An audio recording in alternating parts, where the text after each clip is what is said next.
The Torah tells us about the 42 travels that the Yidden did while they were in the desert. And the Parsha is called Massei for that reason, which means travels. Now, seemingly, it would be more accurate and correct to call the Parsha the encampment, the Chanuyes, the places that the Yidden rested while they were in the desert. Specifically, since the Torah is specifying each one of the places that they rested while they were in the desert. So we can say that Rashi already told us as a previous comment that when the Torah says the word Massei, it also includes the places that they rested, because every place that they rested was in order for them to continue traveling. But seemingly it would make more sense to make the primary the place that they rested, which would be the word Chaniyos, the place that they encamped, and have included within the place that they encamped also Massei, the travels of the Yidden, because every place that they encamped was in order for the Yidden to be able to continue traveling on to the destination. So why is the Torah calling it Massei, which means the emphasis is on the actual journey? We could say that the Yidden, after they left Mitzrayim and they were heading to Eretz Yisrael, everything was one big journey. So therefore the Torah is calling it Massei, even though they did 42 various places that they stopped, because they were on this one big journey, that's why it's called Massei.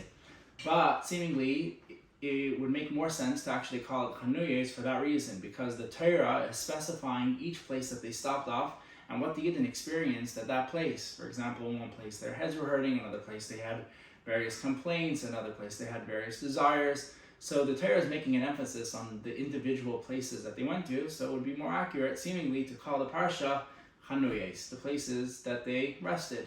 So why is it that it's called Massei?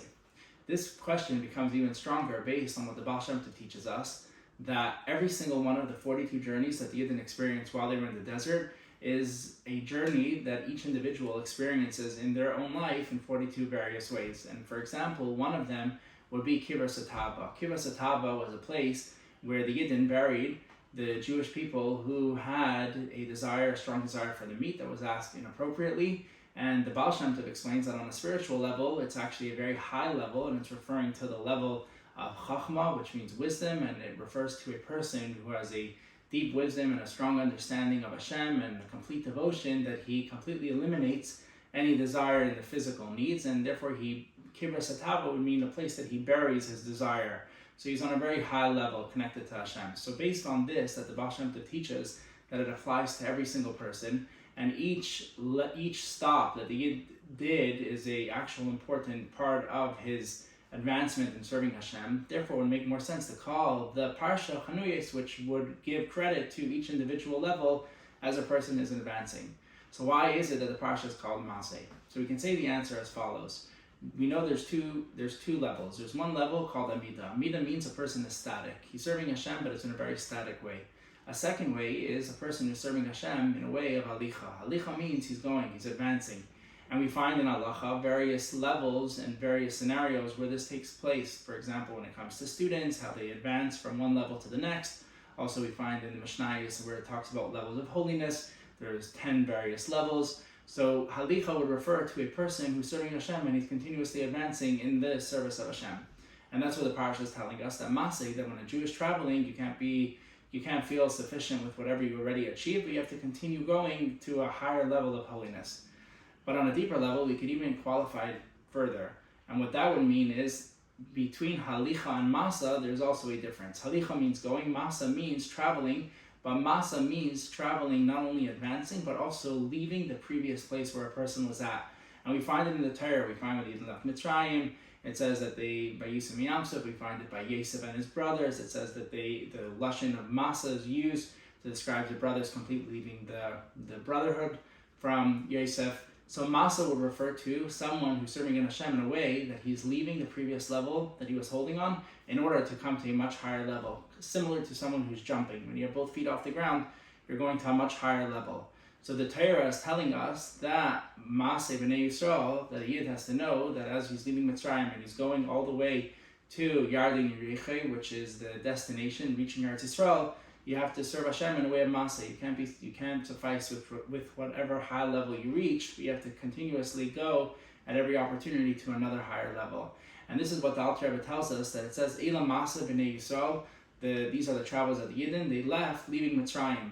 Seemingly, the plural is used for leaving Mitzrayim for all of the travels when Mitzrayim was, after the first time they left Mitzrayim and they went from Sukkot to Ramses, They already left Egypt. The rest of the travels were from the other destinations that they're coming from on the way. So why does the Torah refer to everything as Mitzrayim? So the Alter Rebbe explains that every level, once you come to it, is already a limitation in comparison to where you can go and to where you can still achieve. So therefore, the Torah uses the lashon of leaving Mitzrayim even when the Yidden are advancing from one level to the next, because everything is limitation in comparison to where you need to get to. So therefore, the Torah calls the parsha of Massei, even though there's various encampments that they did, to teach us this lesson, that a Yid always has to travel and go from one level to the next, leaving behind the previous level in order to go to a much higher level. And this is timely for when we read this parsha, which is during the 3 weeks. The 3 weeks are a time of limitation. The time of limitation is because it's the time that Yerushalayim was surrounded and the Beis Hamikdash was destroyed. And therefore, a person has this lesson of Massei, of traveling and reaching higher heights, that he can know that Torah represents light. And a person should not ever give up, but he should know that anything that seems negative is only there in front of him in order for him to transform it to good. And how do you transform it to good? That's through learning Torah, and specifically during this time, learning the halachas of the Beis Hamikdash, learning Hilchos Beis Abchira, learning how the Beis Hamikdash is to be built. Like we know that when you learn these halachas, it's not only a remembrance of past occurrence, but it's actually like you're building the Beis Hamikdash, and through doing that, you turn and completely transform these days into light with the coming of Mashiach speedily.